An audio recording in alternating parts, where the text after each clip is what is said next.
ദൈവതിരുനാമത്തിൻ്റെ മഹത്വം ഉണ്ടാകട്ടെ. തിരുവചന അഗ്നിയിലേക്ക് ഏവർക്കും സ്വാഗതം. ഇന്ന് നിങ്ങളോടൊത്ത് അല്പസമയം ചിന്തിക്കുവാനായിട്ട് ആഗ്രഹിക്കുന്ന വിഷയം പ്രാർത്ഥന എന്നുള്ള വിഷയമാണ്. ശുദ്ധമുള്ള ദാനിയേലിൻ്റെ പുസ്തകം 6-ാം അധ്യായത്തിൻ്റെ 10-ാം വാക്യം ഇങ്ങനെ നമ്മെ ഓർപ്പിക്കുകയാണ്. താൻ മുമ്പേ ചെയ്തു വന്നതുപോലെ തൻ്റെ മാളികയുടെ കിളിവാതിൽ യെരുശലേമിന് നേരെ തുറന്നിട്ട് താൻ മുട്ടുകുത്തി 3 പ്രാവശ്യം പ്രാർത്ഥിച്ചു. സംഭവം നമുക്കറിയാം. ദാനിയേൽ പ്രവാസത്തിലായിരുന്നപ്പോൾ ദാനിയേൽ ദൈവത്തോട് മാത്രമേ പ്രാർത്ഥിച്ചിരുന്നുള്ളൂ. ദാരിയാവേശ രാജാവിനോട് പ്രാർത്ഥിക്കണമെന്ന് ജനങ്ങളോട് മേൽ മുദ്ര കുത്തി അവരോട് പറഞ്ഞ് അവർ അപ്രകാരം എഴുതിച്ചു. ദൈവവിശ്വാസികൾക്ക് വിരോധികളുണ്ടാകും എന്നുള്ളതിന് ഒരു സംശയവുമില്ല. മാങ്ങയുള്ള മാവിലേക്കാണ് മനുഷ്യൻ കല്ലെറിയുന്നത്. ദൈവവിശ്വാസിയായ ദാനിയേലിനെ ഒതുക്കുവാനായിട്ട് ആ പ്രദേശവാസികൾ, ബാബിലോണിലെ ആളുകൾ കച്ചകെട്ടി ഇറങ്ങി. എന്നാൽ അവരുടെ ആ കാര്യങ്ങളൊന്നും കണ്ടിട്ടും ദാനിയേൽ പുറകോട്ട് മാറിയില്ല. ഇന്ന് നാം ദൈവത്തെ വിശ്വസിച്ച് നടക്കുന്നുവെങ്കിൽ, ദൈവത്തോട് പ്രാർത്ഥിച്ച് നടക്കുന്നുവെങ്കിൽ, എന്ത് പ്രലോഭനങ്ങളുണ്ടായാലും നാം അതൊന്നും വകവയ്ക്കാതെ ഇതാ യഹോവയിൽ ആശ്രയിച്ച് അവൻ്റെ അടുക്കൽ മുട്ടുകുത്തി പ്രാർത്ഥിക്കുന്നു എങ്കിൽ ദൈവം തമ്പുരാൻ നമ്മെ അനുഗ്രഹിക്കും. നമ്മുടെ ഭാവി കാര്യങ്ങളെ അവൻ നമുക്ക് സഫലമാക്കി തരും എന്ന് ദാനിയേലിൻ്റെ പുസ്തകം നമ്മെ പഠിപ്പിക്കുകയാണ്. ദാനിയേൽ 30 ദിവസത്തേക്ക് ദാരിയാവേശ രാജാവിനോടല്ലാതെ ഒരു മനുഷ്യനോടും പ്രാർത്ഥിക്കരുതെന്ന് ജനങ്ങളെല്ലാവരും ഒരുമിച്ച് കൂടി മുദ്ര വച്ചു എഴുതിച്ചു. പ്രദേശത്തെല്ലാം പരസ്യമായി. എന്നാൽ ദാനിയേൽ പ്രയാസപ്പെട്ട് പ്രാർത്ഥിച്ചു. അവൻ മാളികയുടെ കിളിവാതിൽ തുറന്നിട്ട് യെരുശലേമിന് നേരെ 3 പ്രാവശ്യം മുട്ടുകുത്തി പ്രാർത്ഥിച്ചു.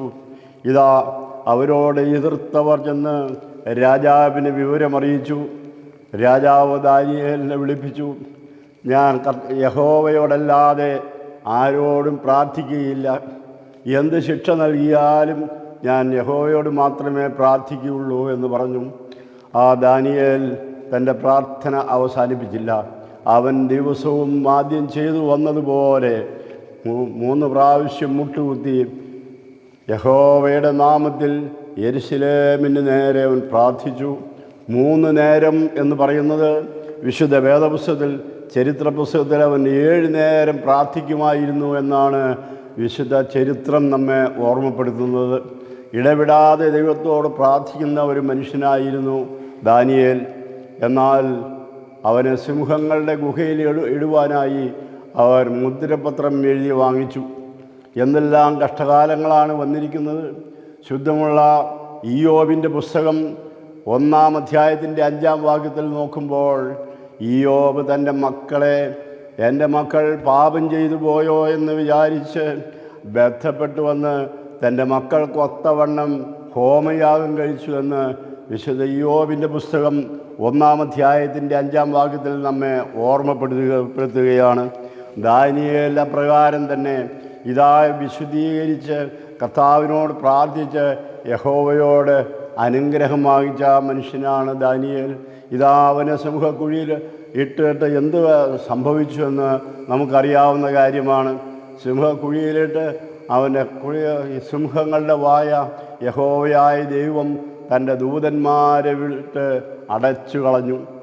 നമ്മൾ യഹോവയോട് പ്രാർത്ഥിച്ചുവെങ്കിൽ ഇതാ യഹോവ നമ്മെ വീണ്ടുകൊള്ളും എന്നുള്ളതിന് ഉത്തമ ഉദാഹരണമാണ് വിശുദ്ധ വേദപുസ്തകത്തിൽ നാം കാണുന്നത്.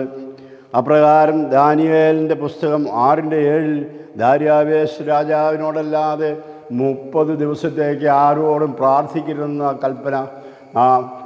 നാം ആണെങ്കിലോ നമ്മൾ ഓരോരുത്തരാണെങ്കിലോ ഇത് രാജാവിൻ്റെ കൽപ്പന അനുസരിക്കും. ഭയമാണ്. ഭയം പാടില്ല. യഹോവയുടെ സന്നിധിയിൽ ഊർജ്ജസ്വലരായിരിക്കണം എന്ന് ഈ വേദഭാഗം നമ്മെ ഓർമ്മപ്പെടുത്തുകയാണ്.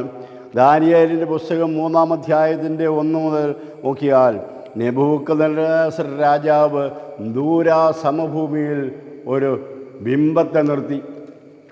അതേ ബിംബത്തിന് കാഹളം, കിന്നരം മുതലായവ ഊതുമ്പോൾ ഇതാ ആ ബിംബത്തിന് സാഷ്ടാംഗം വീണ് നമസ്കരിക്കണമെന്ന് ഒരു കൽപ്പന പുറപ്പെടുവിച്ചു. ഇതെല്ലാം ബാബിലോൺകാരുടെ അടവാണ്. ദൈവവിശ്വാസികൾ എവിടെയുണ്ടെങ്കിലും, ദൈവത്തെ സ്നേഹിക്കുന്നവരെവിടെ ഉണ്ടെങ്കിലും, അവനോട് പ്രാർത്ഥിക്കുന്നവരുണ്ടെങ്കിൽ അവനെ ഒതുക്കുവാനായിട്ട് ഇതാ പിശാച് അന്വേഷിക്കുകയാണ്. നമ്മുടെയും ജീവിതത്തിൽ അപ്രകാരം നമുക്ക് സംഭവിക്കുന്നുണ്ടോ എന്ന് സൂക്ഷിച്ചു നോക്കണം. അങ്ങനെ സംഭവിക്കുന്നുണ്ടെങ്കിൽ ആ പ്രലോഭനങ്ങൾക്ക് വശംവദരാകാതെ ദൈവസന്നിധിയിൽ ദൈവത്തോട് പ്രാർത്ഥിച്ച്, ദൈവത്തോട് മുട്ടിപ്പായി യാചിച്ച് നമുക്ക് വന്നുകൂടിയ കഷ്ടകാലങ്ങളെ ദൈവം മാറ്റിത്തരും. ദാനിയേലിൻ്റെ പുസ്തകം 3:1 നെബൂഖദ്നേസർ രാജാവ് ദൂരാ സമഭൂമിയിൽ ഒരു വലിയ ബിംബത്തെ നിർത്തി, സ്വർണം കൊണ്ടുള്ള ബിംബത്തെ നിർത്തി എന്ന വിശുദ്ധ വേദപുസ്തകം നമ്മെ ഓർമ്മിപ്പിക്കുന്നത്. എന്നാൽ അവർ ആ ബിംബത്തിൻ്റെ നേരെ മുട്ടുകുത്തുകയോ അതിനെ സാഷ്ടാംഗം വീണ് നമസ്കരിക്കുകയോ ചെയ്തില്ല. അവർ ദൈവത്തോട് പ്രാർത്ഥിക്കുന്ന മക്കളായിരുന്നു. അവരെങ്ങനെയാണ് ഇവിടം വരെ വന്നെത്തിയത് എന്ന് പരിശോധിക്കേണ്ടിയിരിക്കുന്നു. നെബൂഖദ്നേസർ രാജാവിൻ്റെ കാലത്ത് യെരുശലേം നിരോധിച്ചു. അവിടെയുള്ളവരെ പിടിച്ചു കൊണ്ടുവന്നു. ദേവാലയത്തിലെ പൊന്മാത്രങ്ങളെല്ലാം രാജാവ് എടുത്തു കൊണ്ടുവന്നു. ഇതാ അവർ അവിടെ വന്ന് അവരുടെ ദാസന്മാരായി ജോലി ചെയ്തു. എന്നാൽ യഹൂദ്യയിലെ ബാലന്മാരെ ശ്രേഷ്ഠന്മാരായി കാണണമെന്ന്, അവരെ വേർതിരിക്കണമെന്നും പറഞ്ഞ് 3000-ഓളം പേരെ വേർതിരിച്ചു. എന്നാൽ ദാനിയേല്, ഹനന്യാവ്, മീശായേൽ, അസര്യാവ് അവരെ ദൈവത്തോടെ അവർ പ്രാർത്ഥിച്ചു. രാജാവിൻ്റെ കൊഴുപ്പ് മാംസം അവർ കഴിച്ചില്ല. ഇതാ നോമ്പ് ഭക്ഷണകാലത്ത് നാം ശരിക്കും നോമ്പ് നോക്കുന്നവരായിരിക്കണം, പ്രാർത്ഥിക്കുന്നവരായിരിക്കണം. ഇതാ ഈ ദാനിയേലിൻ്റെ പുസ്തകം നമ്മെ ഓർമ്മപ്പെടുത്തുകയാണ്. ദാനിയേലിൻ്റെ പുസ്തകം നമ്മെ ഓർമ്മപ്പെടുത്തുന്നത് എന്താണെന്ന് നോക്കുക. ആ രാജാവിൻ്റെ ഭോജനമോ അതെ അവൻ തരുന്നതായ കൊഴുപ്പോ ലഹരിയോ എനിക്ക് ആവശ്യമില്ല എന്ന് ഈ 4 ബാലന്മാർ അവരുടെ സന്നിധിയിൽ പറഞ്ഞു. അപ്രകാരം ഒരു 10 ദിവസത്തെ പരീക്ഷണം ചെയ്തു. അവരുടെ ബാല്യക്കാരൻ 10 ദിവസത്തെ ഭക്ഷണം അവർക്ക് കൊടുത്തു. പരിപ്പും വെള്ളവും മാത്രമെന്നാണ് വിശുദ്ധ വേദപുസ്തകം നമ്മെ രേഖപ്പെടുത്തുന്നത്. പരിപ്പും വെള്ളവും മാത്രം കുടിച്ചിട്ട് 10 ദിവസത്തേക്ക് അവരുടെ മുഖം ഒന്ന് പരിശോധിക്കുവാനായിട്ട് പറഞ്ഞു. ഇതാ ദൈവ തേജസ് അടങ്ങിയിരിക്കുന്ന ഈ 4 ബാലന്മാർ അവർ വെറും നോമ്പ് ഭക്ഷണം കഴിച്ചിട്ട് ഇതാ മറ്റുള്ള ബാലന്മാരെക്കാൾ ഉത്തമരും ശ്രേഷ്ഠന്മാരും നല്ല മുഖപ്രകാശമുള്ളവരുമായി ഇതാ പരിശുദ്ധാത്മാവിൻ്റെ ആ വന്ദനം അവർക്ക് ലഭിച്ചു. ഇന്ന് നാം പ്രാർത്ഥിക്കുന്നുവെങ്കിൽ, നല്ല ജീവിതം നയിക്കുന്നുവെങ്കിൽ ഇതാ നല്ല ഭവനം, നല്ല കാഴ്ചപ്പാട്, നല്ല കൂട്ടുകാർ നമുക്കുണ്ടാകും. 10 ദിവസം കഴിഞ്ഞപ്പോൾ ഈ 3000 ബാലകന്മാരിൽ ഏറ്റവും ഉത്തമന്മാരായി അവർ കാണപ്പെട്ടു. ഇതാ അവർക്ക് ശദ്രക്, മേശക്, അബ്ദനെഗോ, ബെൽത്ശസ്സർ എന്ന് വിളിക്കുന്ന ദാനിയേൽ, ഇങ്ങനെ ബാബിലോണിനവർക്ക് പ്രത്യേക പേരുകൾ ലഭിച്ചു. അവർ ഇങ്ങനെ ദൈവത്തിൻ്റെ ബാലന്മാരായി വളർന്നു വന്നു. ഞാനും നിങ്ങളും നോമ്പ് ഭക്ഷണവും ദൈവത്തെ അനുസരിക്കുന്നവരുമാണെങ്കിൽ അപ്രകാരം സംഭവിക്കും. 128-ാം സങ്കീർത്തനമേ എന്താണ് ഓർമ്മപ്പെടുന്നത്? യഹോവയെ ഭയപ്പെട്ട് അവൻ്റെ വഴികളിലൊക്കെയും നടക്കുന്ന മനുഷ്യൻ ഭാഗ്യവാൻ, അവന് നന്മ വരും. അവൻ്റെ ഭാര്യ അവൻ്റെ വീട്ടിനകത്ത് ഫലപ്രദമായ ഒരു മുന്തിരിവള്ളിയും അവൻ്റെ മക്കൾ ഒലിവിൻ തൈകൾ പോലെയും ഇരിക്കും. എന്താ ഒലിവിൻ തൈകളുടെ പ്രത്യേകത? ഒലിവിൻ തൈകൾ വാടുകയില്ല. യെരുശലേമിൽ നിന്ന് ഞാൻ പോയി കൊണ്ടുവന്നിട്ടുണ്ട് ഒലിവിൻ തൈകൾ. ഇതാ മറ്റുള്ള വൃക്ഷത്തൈകൾ വാടുന്നതുപോലെ ഒലിവ് പാടില്ല. ഇതാ 128-ാം സങ്കീർത്തനം നമ്മെ ഓർപ്പിക്കുക, ഒലിവിൻ തൈകൾ വാടാത്തതുപോലെ യഹോവയെ അനുസരിക്കുന്ന മനുഷ്യർ ഇതാ വാടാതെ നിൽക്കും. അവൻ ശോഭയുള്ളവരാകും, നല്ല മക്കളായി വളരുമെന്നുള്ളത് ഇതാ ഈ സത്യവേദപുസ്തകം നമ്മെ ഓർപ്പിക്കുകയാണ്. യഹൂദ്യയിലെ 4 ബാലന്മാരെക്കുറിച്ച് നമുക്ക് ചിന്തിക്കാം. അവർ ദൈവ വിളിയുള്ളവരും അനുസരണമുള്ളവരുമായി വിളങ്ങി വന്നു. ഇതാ ദൂരാ സമഭൂമിയിൽ ദാനിയേലിൻ്റെ പുസ്തകം 3-ാം അധ്യായത്തിൻ്റെ 1-ാം വാക്യം മുതൽ അവിടെ രേഖപ്പെടുത്തിയിരിക്കുന്നത്, ദൂരാസമഭൂമിയിൽ ഇതാ സ്വർണം കൊണ്ടുള്ളൊരു ബിംബം നെബൂഖദ്നേസർ രാജാവ് ഉണ്ടാക്കി. 30 ദിവസത്തേക്ക് ആ ബിംബത്തെ അല്ലാതെ ആരെയും വന്ദിക്കരുത് എന്ന് രാജ്യമൊന്നാകെ വിളംബരം ചെയ്തു. ആ വിളംബരത്തിൽ നമ്മുടെ ഹനന്യാവ്, മീശായേൽ, അസരിയാവ്, ശദ്രക്ക്, മേശക്ക്, അബ്ദനെഗോ ഇവരെങ്ങനെ കൽപ്പന അനുസരിക്കാതെ ദൈവസന്നിധിയിൽ അവർ മുട്ടുകുത്തി പ്രാർത്ഥിച്ചു കൊണ്ടിരുന്നു. എന്നാൽ രാജാവിൻ്റെ കോപം വർദ്ധിച്ചു. രാജാവ് അവരെ കൈകാലുകൾ ബന്ധിച്ച് അവരുടെ തീച്ചുളയിലിട്ടു. രാജാവ് അവരോട് പറഞ്ഞു, ശക്തമായ തീച്ചുള 7 ഇരട്ടിയായി വർദ്ധിപ്പിക്കും, നിങ്ങൾ വെന്തുപോകും. അതുകൊണ്ട് നിങ്ങൾ മുട്ടുകുത്തി ഈ ദേവനോട് പ്രാർത്ഥിക്കണമെന്ന് പറഞ്ഞു. എന്നാൽ ഹനന്യാവ്, മീശായേൽ, അസരിയാവ് അത് കൂട്ടാക്കാതെ നിന്നതുകൊണ്ട് അവരെ കൈകാലുകൾ ബന്ധിച്ചു. അപ്പോഴും അവർ പറഞ്ഞു, ഇതാ തീച്ചുളയിൽ ഞങ്ങളെ രക്ഷിപ്പാനായി യഹോവയായ ദൈവം ഞങ്ങൾക്ക് കൂട്ടുണ്ട്. അഥവാ ഞങ്ങൾക്ക് കൂട്ടില്ലായെങ്കിലും ഈ തീച്ചുളയിൽ വെന്ത് മരിക്കുവാൻ ഞാൻ പ്രാപ്തനാണ്, ഞങ്ങൾ പ്രാപ്തരാണ് എന്നവരോട് പറയുകയുണ്ടായി. നമ്മുടെ ജീവിതത്തിൽ ഇതാ യഹോവയോട് പ്രാർത്ഥിച്ച് അവൻ്റെ വഴികളിൽ ഒക്കെയും നടക്കുന്ന മനുഷ്യൻ ഭാഗ്യവാനെന്ന് 128-ാം സങ്കീർത്തനം നമ്മെ ഓർമ്മപ്പെടുത്തി. ആ ഓർമ്മപ്പെടുത്തിയത് ഇതാ ആ മനുഷ്യൻ്റെ രീതി എപ്രകാരമാണ്. യഹോവയെ ഭയപ്പെട്ട് അവൻ്റെ വഴികളിലൊക്കെയും നടക്കുന്ന മനുഷ്യൻ ഭാഗ്യവാൻ, അവന് നന്മ വരും. അവൻ്റെ ഭാര്യ അവൻ്റെ വീട്ടിനകത്ത് ഫലപ്രദമായ ഒരു മുന്തിരിവള്ളിയും അവൻ്റെ മക്കൾ ഒലിവിൻ തൈകൾ പോലെയും ഇരിക്കും. എന്താണ് ഒലിവിൻ തൈകളുടെ പ്രത്യേകത? ഒലിവിൻ തൈ മറ്റുള്ള വൃക്ഷച്ചെടികൾ വാടുന്നത് പോലെ വാടില്ല, അത് എന്നും പച്ചയായിട്ട് നിൽക്കും. യെരുശലേമിൽ ഞാൻ പോയി ഈ ഒലിവിൻ തൈകൾ കൊണ്ടുവന്നിട്ടുള്ളതാണ്. 1 മാസത്തിന് ശേഷമേ അത് വാടിയുള്ളൂ. ഇപ്പോൾ ഈ ചൂടുള്ളത് കാരണം മറ്റുള്ള തൈകൾ നേരത്തോട് ഒരു വാടിപ്പോകും. ഇതാ ദൈവഭക്തനായവരുടെ ഭാര്യയും മക്കളും വളരെ വിശിഷ്ടമായ രീതിയിൽ നിൽക്കുമെന്ന് സങ്കീർത്തനക്കാരൻ നമ്മെ ഓർമ്മപ്പെടുത്തുകയാണ്. ദാനിയേലിൻ്റെ പുസ്തകം 3-1 നമ്മെ പ്രകാരം ഓർമ്മപ്പെടുത്തുകയാണ്, ഇതാ യഹോവയായ ദൈവം ഞങ്ങളെ രക്ഷിച്ചില്ല എങ്കിൽ പോലും ഞങ്ങൾ രാജാവിനെ നിർത്തിയിരുന്ന പ്രതിമയോ രാജാവിനെയോ ആരാധിക്കില്ല എന്ന് നിശ്ചയമായി പറഞ്ഞു. അവരുടെ കൈകാലുകൾ ബന്ധിച്ചു, അവരെ തീച്ചുള 7 ഇരട്ടിയായി വർദ്ധിപ്പിച്ചു, അവരെ തീച്ചുളയിലിട്ട് കളഞ്ഞു. എന്നാൽ തീച്ചുളയിലിട്ട് കളയുവാനായിട്ട് ചെന്നപ്പോൾ അവിടെ ആ ഭടന്മാരെ അഗ്നിജാല വീശി വന്ന് കത്തിച്ചു കളഞ്ഞു. എന്നാൽ അവർ തീച്ചുളയിൽ 3 പേരല്ല 4 പേർ നടന്നു എന്ന വിശുദ്ധ വേദപുസ്തകം നമ്മെ സാക്ഷിക്കുകയാണ്. നെബൂഖദ്നേസർ രാജാവ് നോക്കി നിൽക്കെ ഈ തീച്ചുളയിൽ ഇതാ 4 പേർ നടക്കുന്നതായി രാജാവ് കാണുകയാണ്. അതിൽ 4-മത്തവൻ ദൈവദൂതനോട് തുല്യൻ. ഇതാ എന്താണ് നമ്മളിൽ നിന്ന് പഠിക്കേണ്ടത്?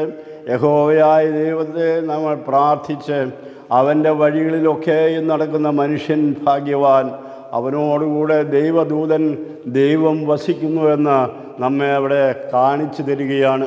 ഇതാ ദൂരാസമഭൂമിയിലല്ല എവിടെ വന്നാലും ദാനിയേലോ അതുപോലെ ശദ്രക്ക്, മേശക്ക്, അബ്ദനെഗോവോ യാതൊരു പ്രലോഭനങ്ങൾക്കും വഴങ്ങാതെ ആ ദൈവത്തെ മാത്രം പ്രാർത്ഥിച്ചുകൊണ്ട് അവർ ആ ദേശത്തിലെ പ്രധാനമന്ത്രിയായി ദേശത്തിൻ്റെ സകല അധികാരങ്ങളും വന്നു. നല്ല ബുദ്ധിയുള്ള മക്കൾ, നല്ല പ്രാപ്തിയുള്ള മക്കൾ, യഹോവയെ ധ്യാനിച്ച് പ്രാർത്ഥിക്കുന്ന മക്കൾ, നല്ല സ്വഭാവ മക്കൾ എവിടെ പോയാലും ഇതാ അവർ അവിടെയെല്ലാം ശോഭിക്കും, വിളങ്ങുമെന്നുള്ളതിന് യാതൊരു സംശയമില്ല. ഇന്നത്തെ കാര്യങ്ങൾ അങ്ങനെയാണോ എന്ന് കേൾക്കുന്നവർ സ്വയം ചിന്തിച്ചു നോക്കണം. നമ്മുടെ രീതി, നമ്മുടെ പ്രാർത്ഥന, നമ്മുടെ ആ വിഷയങ്ങളെല്ലാം ഇതാ യഹോവയിൽ സമർപ്പിച്ച് നമുക്ക് മുന്നോട്ട് പോകാമെന്നുള്ളതിന് ഒരു സംശയവും വേണ്ട. എല്ലാ അനുഗ്രഹങ്ങളും ഇതാ ദൈവം നമുക്ക് തരുമെന്നുള്ളതിന് ഒരു സംശയവുമില്ല. പ്രാർത്ഥന എന്ന വിഷയം നമ്മൾ എങ്ങനെയാണ് നോക്കേണ്ടത്? പ്രാർത്ഥന എന്ന് പറഞ്ഞാൽ ഈ ദൈവവും മനുഷ്യനുമായിട്ടുള്ള സംസർഗം എന്നാ പറഞ്ഞത്. അതിലുപരിയായി ദൈവം പ്രാർത്ഥന എന്ന് പറഞ്ഞാൽ സന്ധ്യയുടെ പൂട്ടും പ്രഭാതത്തിൻ്റെ താക്കോലുമായിരിക്കണം. സന്ധ്യയുടെ ബൂട്ടും പ്രഭാതത്തിൻ്റെ താക്കോലുമായിരിക്കണം പ്രാർത്ഥന. ഇതാ സന്ധ്യയ്ക്ക് യഹോവയോട് പ്രാർത്ഥിച്ചു, നമ്മുടെ ഹൃദയം പൂട്ടി ദൈവത്തെ ആരാധിച്ച് നമ്മുടെ ഹൃദയം പൂട്ടി. ഇതാ രാത്രി തന്നെ കാലിക്ക് തന്നെ നേരം വെളുക്കുമ്പോൾ തന്നെ ഇതാ സന്ധ്യയുടെ ബൂട്ടും പ്രഭാതത്തിൻ്റെ താക്കോലും നമുക്ക് യഹോവയായ ദൈവം തന്നിരിക്കുന്നു. ശുദ്ധമുള്ള മത്തായിയുടെ സുവിശേഷം 16-ാം അധ്യായത്തിൻ്റെ 13 മുതൽ വായിച്ചാൽ, അവൻ പീലിപ്പോസിൻ്റെ കൈസരിയയിലെത്തിയപ്പോൾ ജനം എന്നെ ആരെന്ന് ചോദിക്കുന്നു എന്ന് കർത്താവായ യേശു ക്രിസ്തു തൻ്റെ ശിഷ്യന്മാരോട് ചോദിച്ചു. ആ ശിഷ്യന്മാർ അതിന് മറുപടിയായി കർത്താവായ യേശു ക്രിസ്തുവിനോട് പറഞ്ഞത്, നീ ഏലിയാവാണെന്നും യോഹന്നാൻ സ്ഥാപകനാണെന്നും നീ പ്രവാചകന്മാരിൽ ഒരുത്തനാണെന്നും എല്ലാം നിന്നെക്കുറിച്ച് ആളുകൾ പറയുന്നു. എന്നാൽ നിങ്ങൾ എന്നെക്കുറിച്ച് എന്ത് പറയുന്നു എന്ന് കർത്താവ് ശിഷ്യന്മാരോട് ചോദിച്ചപ്പോൾ അപ്പോസ്തലനായ സ്ലീഹന്മാരുടെ തലവനായ പത്രോസ് ശ്ലീഹ ചാടി എഴുന്നേറ്റ്, നീ ജീവനുള്ള ദൈവത്തിൻ്റെ പുത്രനായ ക്രിസ്തുവാകുന്നു എന്ന് പറഞ്ഞു. ഇതാ അതിന് മറുപടിയായ കർത്താവായ യേശു ക്രിസ്തു, ഇത് വെളിപ്പെടുത്തി തന്നത് ഈ ലോകമല്ല, ഞാനുമല്ല, സ്വർഗത്തിലിരിക്കുന്ന എൻ്റെ പിതാവത്രേ. ഇതാ സ്വർഗത്തിൻ്റെ താക്കോൽ ഞാൻ നിന്നെ ഏൽപ്പിക്കുന്നു. നീ ഭൂമിയിൽ അഴിക്കുന്നതൊക്കെയും സ്വർഗരാജ്യത്തിൽ അഴിയപ്പെട്ടിരിക്കും, നീ ഭൂമിയിൽ കെട്ടുന്നതെല്ലാം സ്വർഗരാജ്യത്തിൽ കെട്ടപ്പെട്ടിരിക്കുമെന്ന് അപ്പോസ്തലനായ പത്രോസ് ശ്ലീഹായെ അനുഗ്രഹിച്ച ദൈവം നമ്മുടെ പക്ഷത്തുണ്ട്. ഇതാ നാമും പ്രാർത്ഥിക്കുന്നുവെങ്കിൽ ഇതാ സ്വർഗത്തിൻ്റെ താക്കോൽ നമുക്ക് യഹോവയായ ദൈവം നൽകുമെന്നുള്ളതിന് ഒരു സംശയവും വേണ്ട. കർത്താവായ യേശു ക്രിസ്തുവിനെ യഥാർത്ഥ രക്ഷകനായി സ്വീകരിക്കുന്നുവെങ്കിൽ ഇതാ യേശു ക്രിസ്തു സ്വർഗത്തിൻ്റെ താക്കോൽ എനിക്കും നിങ്ങൾക്കും തരുമെന്നുള്ളതിന് ഒരു സംശയമില്ല. സംശയിക്കാതെ ദൈവത്തോട് പ്രാർത്ഥിക്കുന്ന മനുഷ്യനായിരിക്കണം. യാക്കോബിൻ്റെ ലേഖനം 1-ാം അധ്യായത്തിൻ്റെ 5 മുതലുള്ള വാക്യങ്ങൾ നോക്കിയാൽ, നിങ്ങളിൽ ഒരുവന് ജ്ഞാനം കുറവാകുന്നുവെങ്കിൽ ഫൽസിക്കാതെ എല്ലാവർക്കും ഔദാര്യമായി കൊടുക്കുന്ന ദൈവത്തോട് യാചിക്കട്ടെ, അപ്പോൾ നിനക്ക് ലഭിക്കും എന്ന് നമ്മെ ഓർമ്മപ്പെടുത്തുകയാണ്. ഒന്നിലും സംശയിക്കാതെ ദൈവത്തോട് പ്രാർത്ഥിച്ചാൽ എന്ത് ദുരവസ്ഥ വന്നാലും, ദാനിയേലിനും ഹനന്യാവിനും മീശായേലിനും വന്ന ആ ദുരവസ്ഥകൾ അതുപോലെ വന്നിട്ടും ഇതാ യഹോവ അവരെ യഥാസ്ഥാനപ്പെടുത്തിയതുപോലെ നമ്മുടെ ജീവിതവും യഥാസ്ഥാനപ്പെടുത്തും. ഇതാ 128-ാം സങ്കീർത്തനം നമ്മെ എന്താ ഓർപ്പിക്കുന്നത്? യഹോവയെ ഭയപ്പെട്ട് അവൻ്റെ വഴികളിലൊക്കെയും നടക്കുന്ന മനുഷ്യൻ ഭാഗ്യവാൻ, അവന് നന്മ വരും എന്നാണ് പറഞ്ഞിരിക്കുന്നത്. വീണ്ടും ശമൂവേലിൻ്റെ പുസ്തകം നമുക്ക് പരിശോധിച്ചാൽ 1 ശമൂവേലിൻ്റെ 1-2 അധ്യായങ്ങൾ മുഴുവനും പ്രാർത്ഥനയെക്കുറിച്ച് അവിടെ കൃത്യമായി പറഞ്ഞിരിക്കുന്നു.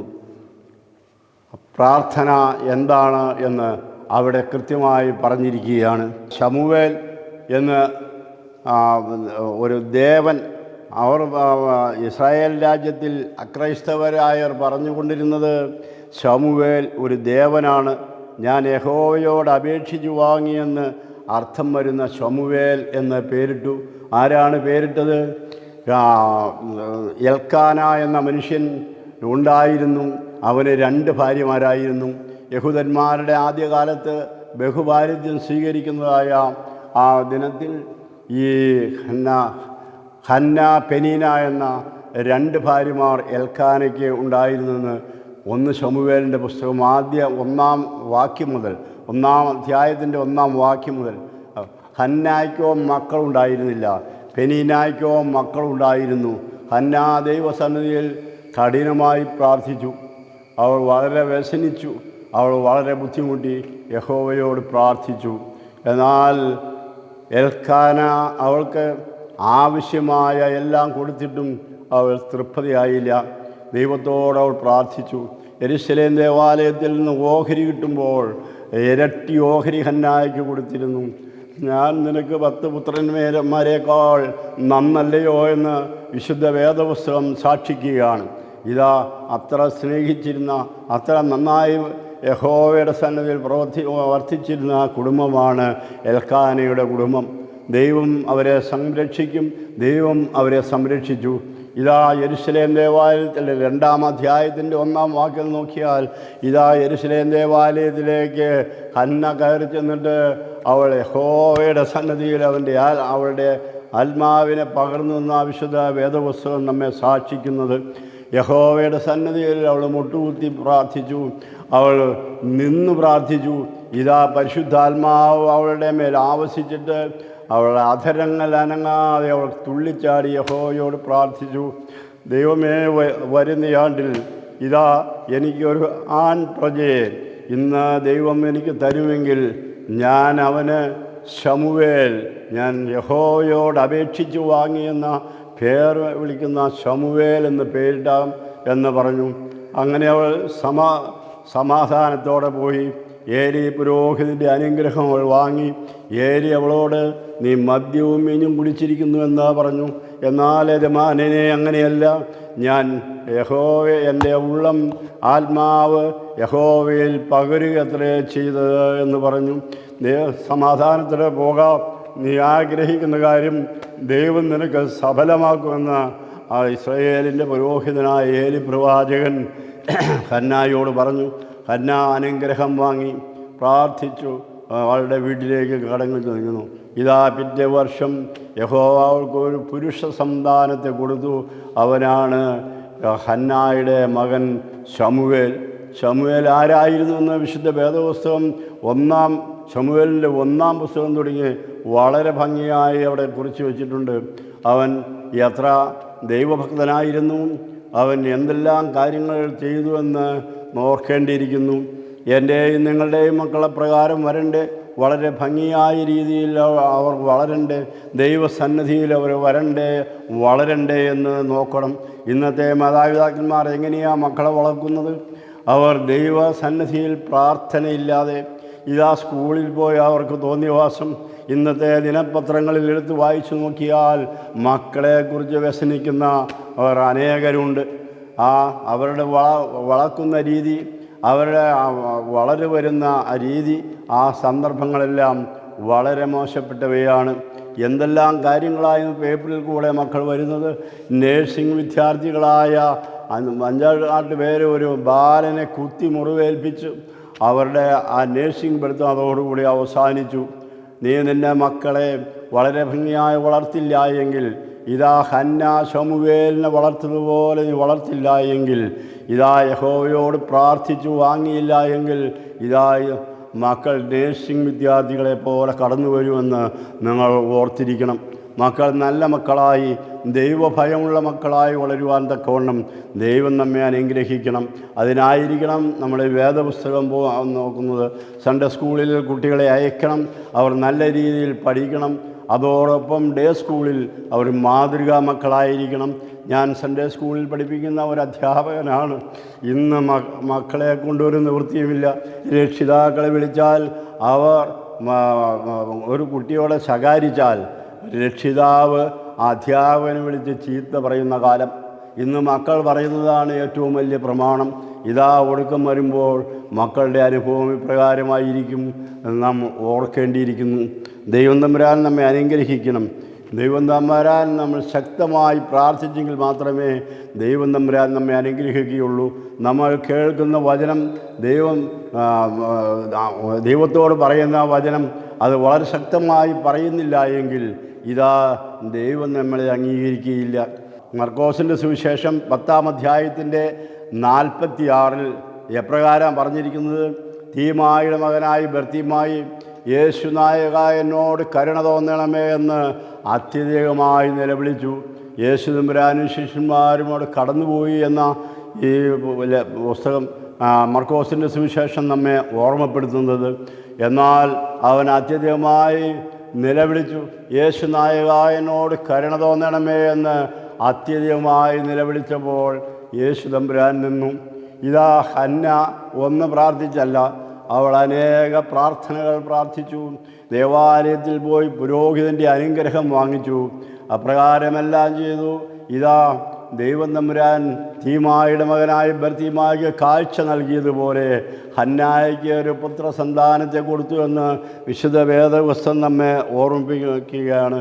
തീമായുടെ മകനായ ബർത്തിമായി യേശുനായക എന്നോട് കരുണ തോന്നണമേ എന്ന് അവൻ അത്യധികമായി നിലവിളിച്ചു എന്ന ശുദ്ധമുള മർക്കോസിൻ്റെ സുവിശേഷം നമ്മെ ഓർമ്മപ്പെടുത്തുന്നത്. ഇതാ ദൈവത്തോട് വളരെ ശക്തമായി പ്രാർത്ഥിച്ചാൽ അവൻ നമ്മളുടെ പ്രാർത്ഥന കേൾക്കും. ദാനിയേലെ പ്രകാരം പ്രാർത്ഥിച്ചു, ഹനന്യാവ് മീശായേൽ അസര്യാവ് പ്രകാരം പ്രാർത്ഥിച്ചു എന്ന് വിശുദ്ധ വേദപുസ്തകം നമ്മെ ഓർമ്മപ്പെടുത്തുന്നു. നിയമത്തിന് വേണ്ടിയിട്ടൊരു പ്രാർത്ഥന നടത്തിയാൽ ഒരു പ്രയോജനവുമില്ല. നിയമത്തിന് വേണ്ടി ഒരു കുർബാനയ്ക്ക് വന്നാൽ ഒരു പ്രയോജനവുമില്ല. ഇതാ അത്യധികമായി ദൈവത്തോട് പ്രാർത്ഥിക്കുന്നുവെങ്കിൽ ഇതാ ദൈവം തമ്പുരാൻ നമ്മെ അനുഗ്രഹിക്കും. നിങ്ങളോട് ഒരു 2 ഉദാഹരണങ്ങൾ പറയാം. 1982 വലിയ ഒരു ഉണക്ക് കേരളത്തിലുണ്ടായി. അതിനുശേഷം 1983 ഒരു വലിയ മഴയുണ്ടായി. കോഴിക്കോട് ഭാഗത്ത് ഒരമ്മയും മകളും മാത്രം താമസിച്ചുകൊണ്ടിരുന്ന ഒരു സ്ഥലത്ത്, അവിടെ കോഴിക്കോട് വനാന്തരങ്ങളിലേക്ക് മാറിയാൽ അവിടെ ഉടില് പൊട്ടി വെള്ളങ്ങൾ വരും. വലിയ മഴ കണ്ടങ്ങനെ നിൽക്കുമ്പോൾ മുകളിൽ നിന്നും മുടില് പൊട്ടി ഭയങ്കര വെള്ളം വരവും കൂടെ വന്നു. ഭയങ്കര വെള്ളം വരവ് വന്നപ്പോൾ ഈ അമ്മയും മകളും അനേക വീടുകളെല്ലാം നശിപ്പിച്ചാണ് വരണത്. ഈ അമ്മയും മകൾക്ക് യാതൊരു നിവൃത്തിയില്ല. യഹോവയുടെ സന്നദ്ധിയിൽ അവർ മുട്ടുകുത്തി പ്രാർത്ഥിച്ചു, അല്ലാതെ ഒരു മാർഗവുമില്ല. ഒരു വലിയ കല്ല് ഉരുണ്ട് വന്ന് ഒരു വലിയ മാവി പെരയുടെ അടുത്ത് വന്നപ്പോൾ ആ കല്ല് ഈ മാവേലേക്ക് തട്ടിയിട്ട് 2 വശങ്ങളിലേക്കായി ഈ വെള്ളം ഒഴുകിപ്പോയി. ആ വീട് സംരക്ഷിച്ചു. ദൈവത്തോട് പ്രാർത്ഥിച്ചാൽ പ്രയോജനമുണ്ടോ? വിശുദ്ധ വേദപുസ്തകത്തിൽ പ്രവാചകന്മാരും ഇതുപോലുള്ളവരും മാത്രമല്ല, ഈ ഭൂമിയിൽ നമ്മൾ പ്രാർത്ഥിച്ചാലും ദൈവം അപ്പോൾ തന്നെ നമുക്ക് ഉപകാരം വരുത്തും എന്നുള്ളതിന് ഒരു സംശയവുമില്ല. അതാ ആ മാതാവും ആ മകളും ദൈവത്തോട് പ്രാർത്ഥിച്ചു. അവർ ശക്തമായി പ്രാർത്ഥിച്ചപ്പോൾ അവരുടെ ജീവൻ ദൈവം തമ്പുരാൻ രക്ഷിച്ചു. ഇങ്ങനെ അനേക കാര്യങ്ങൾ പറയുവാനായിട്ടുണ്ട്. ദൈവസന്നിധിയിൽ മുട്ടിപ്പായിട്ട് പ്രാർത്ഥിക്കുന്നുവെങ്കിൽ ദൈവസന്നിധിയിൽ 128 സങ്കീർത്തനം നമ്മെ ഓർപ്പിക്കുന്നത് പോലെ യഹോവയെ ഭയപ്പെട്ടവൻ്റെ വഴികളിലൊക്കെയും നടക്കുന്ന മനുഷ്യൻ ഭാഗ്യവാൻ, അവന് നന്മ വരും എന്നുള്ളതിന് ഒരു സംശയവുമില്ല. ഈ വിശുദ്ധ വേദപുസ്തകങ്ങളെല്ലാം ഈ തിരുവെഴുത്തുകളെല്ലാം വായിച്ച് നമ്മുടെ ജീവിതം വളരെ ഭംഗിയായിട്ട് മുമ്പോട്ട് പോകുന്നുവെങ്കിൽ ഇതാ യഹോവയായ ദൈവം നമ്മെ അനുഗ്രഹിക്കുമെന്നുള്ളതിന് ഒരു സംശയവുമില്ല. അനേക ഉദാഹരണങ്ങൾ വിശുദ്ധ വേദപുസ്തകത്തിൽ നാം കാണുകയുണ്ടായി.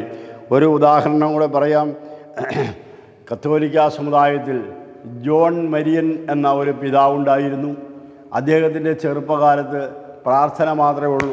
സ്കൂളിൽ പോയാൽ അദ്ദേഹം പഠിക്കില്ല. കത്തോലിക്കർക്ക് 10 വർഷം വൈദിക കോളേജിൽ പഠിച്ചെങ്കിലേ അവരെ ശമാശനാക്കുകയുള്ളൂ. ഈ ബാലൻ ചെന്ന് പഠിച്ചു, ഒരക്ഷരവും പഠിക്കില്ല, പ്രാർത്ഥന മാത്രമേ ഉള്ളൂ. 14 വർഷം ഇദ്ദേഹത്തെ പഠിപ്പിച്ചു. 14 വർഷം പഠിപ്പിച്ചിട്ട് ശമാശനാക്കി. പഠിച്ചിട്ടല്ല, എന്തെങ്കിലുമൊക്കെ ഒന്ന് മനസ്സിലായി, അത്രയേ ഉള്ളൂ. അദ്ദേഹം ആ ശമാശപ്പെട്ട ഏറ്റു. അത് കഴിഞ്ഞിട്ട് വൈദികനായി. ഏറ്റവും ബഹളമുണ്ടാക്കുന്ന ഒരു പള്ളിയിലേക്ക് ഈ അച്ഛനെ വിട്ടു. കത്തോലിക്ക അവിടെ വിട്ടപ്പോൾ അവിടെ ചെന്ന് ഈ അച്ഛൻ പൊതിയോതിൽ ഇരുന്നപ്പോൾ ഭയങ്കര ബഹളമാണ്. ഈ അച്ഛൻ അവരോട് സമാധാനമായിട്ട് ദൈവസന്നിധിയിൽ പ്രാർത്ഥിച്ച് എല്ലാവരും ദൈവത്തെ അനുസരിച്ച് നടന്നാൽ ദൈവം നിങ്ങളെ അനുഗ്രഹിക്കും എന്ന് ഒരു പ്രസംഗം പറഞ്ഞു.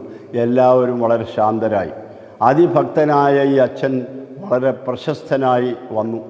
അദ്ദേഹം ഒടുക്കം അവരുടെ തിരുമേനിയായി ജോൺ മരിയൻ എന്ന ആ ഒരു പിതാവായി.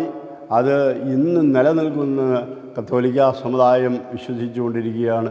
ഇതാ ചെറുപ്പം പോലെ പ്രാർത്ഥനയുണ്ടെങ്കിൽ എന്ത് കഴിവ് കുറവാണെങ്കിലും ദൈവം നമ്മെ ഉയർത്തുമെന്നുള്ളതിന് സംശയമില്ല. നിങ്ങളിൽ ഒരുവന് ജ്ഞാനം കുറവാകുന്നുവെങ്കിൽ ഫൽസിക്കാതെ എല്ലാവർക്കും ഔദാര്യമായി കൊടുക്കുന്ന ദൈവത്തോട് യാചിക്കട്ടെ, അപ്പോൾ അവന് ലഭിക്കും. ഇതാ ജോൺ മരിയൻ എന്ന കത്തോലിക്കരുടെ ഒരു വലിയ ബിഷപ്പായി ദൈവം തമ്പുരാൻ അദ്ദേഹത്തെ ഉയർത്തി. നമുക്കും ഉയർച്ച വേണ്ടേ?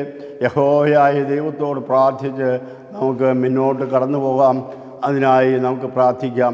Praise the Lord. ഹല്ലേലൂയ. കർത്താവിൽ എത്രയും സ്നേഹമുള്ള ദൈവമക്കളെ, ഇന്ന് ദൈവത്തിൻ്റെ വലിയ ദാസൻ മർക്കോസ് സാറിലൂടെ കുഞ്ഞുങ്ങൾക്ക് ആവശ്യമായ ദൂത്, എല്ലാവർക്കും ആവശ്യമുള്ള നല്ല തോത് ലഭിച്ചു. നമുക്ക് ദൈവത്തെ നന്ദിയോടെ സ്തുതിക്കാം. എഫേസ്യ ലേഖനം 6:1 പറയുന്നു, മാതാപിതാക്കളെ അനുസരിക്കണം, ദീർഘായുസ്സോടിരിക്കാൻ, ഭൂമിയിൽ നന്മ ലഭിക്കണമെങ്കിൽ മാതാപിതാക്കളെ അനുസരിക്കണം, ബഹുമാനിക്കണം. ഈ വചനം ഇന്ന് വചനം കേട്ട എല്ലാവരിലും പ്രാവർത്തികമാകാനായിട്ട് പ്രാർത്ഥിക്കുന്നു. ദൈവമക്കളെ, ഇന്നത്തെ തിരുവചനാഗ്നി ധ്യാനം സ്പോൺസർ ചെയ്തിരിക്കുന്നത് മിനു ഷാരോൺ ദമ്പതികളാണ്. അവർക്ക് ദാനമായി നൽകിയ കുഞ്ഞും അതുപോലെ മാതാപിതാക്കളും എല്ലാവരും അനുഗ്രഹിക്കപ്പെടാനായി പ്രാർത്ഥിക്കാം. ഒരു നല്ല ആവശ്യങ്ങളിൽ ദൈവമേ അവിടുന്ന് കൂടെ ഇരുന്ന് അനുഗ്രഹിക്കണമെന്ന് പ്രാർത്ഥിക്കുന്നു. ധ്യാനകേന്ദ്രത്തിൻ്റെ ചുമതലയുള്ള അഭിനന്ദ മാത്യൂസ് മോർ അഫ്രയം തിരുമനസിന് വേണ്ടിയും ഇവിടുത്തെ ആചാര്യന്മാർക്ക് വേണ്ടിയും സിസ്റ്റേഴ്സിന് വേണ്ടിയും ശുശ്രൂഷകർക്ക് വേണ്ടിയും സകല ശുശ്രൂഷകൾക്ക് വേണ്ടിയും നമുക്ക് പ്രാർത്ഥിക്കാം. തിരുവചനാഗ്നി ധ്യാനം യൂട്യൂബിൽ, ഞായറാഴ്ച എവൻഗേലിയൻ സന്ദേശം യൂട്യൂബിൽ, അതെല്ലാം സ്വർഗം ഏറ്റെടുക്കട്ടെ. അതുപോലെ ജൂലൈ മാസത്തിൽ 9-ാം തീയതി ആരംഭിക്കുന്ന ആന്തരിക സൗഖ്യ ധ്യാനം സമർപ്പിച്ച് പ്രാർത്ഥിക്കാം. തിങ്കൾ ചൊവ്വ ദിവസങ്ങളിൽ ബൈബിൾ ക്ലാസ്, ബൈബിൾ സ്റ്റഡി, വചനധ്യാനം എല്ലാം പരിശുദ്ധാത്മാവ് മാത്രം ഏറ്റെടുത്ത് നയിക്കാനായിട്ട് നമുക്ക് സമർപ്പിക്കാം. എല്ലാം ദൈവകരങ്ങളിലേക്ക് സമർപ്പിച്ചുകൊണ്ട് പിതാവിൻ്റെയും പുത്രൻ്റെയും പരിശുദ്ധ റൂഹായുടെയും നാമത്തിൽ തന്നെ ആമേൻ. പിതാവായ ദൈവത്തിൻ്റെ സ്നേഹവും ഏകജാതൻ്റെ കൃപയും പരിപൂർണമാക്കുന്ന പരിശുദ്ധ റൂഹായുടെ സംബന്ധവും സഹവാസവും നിങ്ങളെല്ലാവരുടെ മേലും, നമ്മളോർത്ത് പ്രാർത്ഥിച്ച വിഷയങ്ങളുടെ മേൽ, സമർപ്പിച്ച വിഷയങ്ങളുടെ മേൽ ഇന്നും എന്നും എല്ലാ നാളും വർദ്ധിക്കുമാറാകട്ടെ. ആമേൻ.